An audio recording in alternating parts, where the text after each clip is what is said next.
Et coucou tout le monde, j'espère que vous allez bien.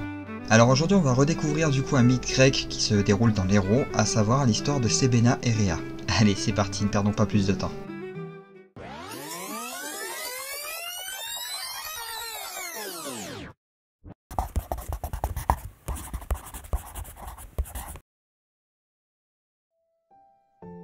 Si la plupart de nos légendes empruntent souvent à la religion chrétienne une bonne part de leur mysticisme, il en existe d'autres qui se révèlent plus mythologiques, car dans cette histoire, nous parlerons de mythologie grecque. Bien avant que les humains ne viennent en ce monde, il existait une autre forme de vie en plus des dieux, celle des géants. Et malheureusement pour eux, ils devaient disparaître pour que les humains puissent prendre place. Ainsi nous parlerons des derniers géants qui se nommaient Sébenna et Rhéa. Ils vivaient sur le plateau de Karou dans la paix, n'offusquant personne dans leur tranquillité, hormis le roi des dieux lui-même, par leur simple existence. Ce dernier était impatient de pouvoir faire naître les humains et s'écria alors à l'encontre des géants qu'ils meurent, scellant leur sort dans un destin funeste. Car personne n'ose désobéir au grand roi, pas même la terre elle-même.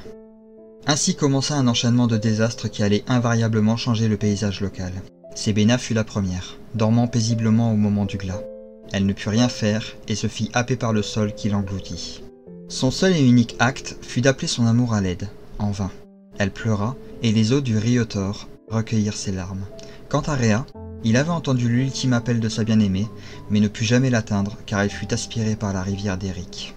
Luttant pour sa survie contre les eaux déchaînées, le torrent ne lui laissa aucune chance de s'en sortir. Il finit par s'agripper au rebord, mais à l'instant où il posa ses mains sur le sol, tout devint boue pour le repousser. Il se fit emporter en hurlant dans un dernier cri, et ce fut le dernier de toute une espèce.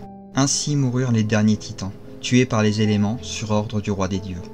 Le corps de Sébenna dessinant les sommets du Karou, et la tête de Rhéa, encore visible, pétrifiée dans le lit de la rivière d'Éric.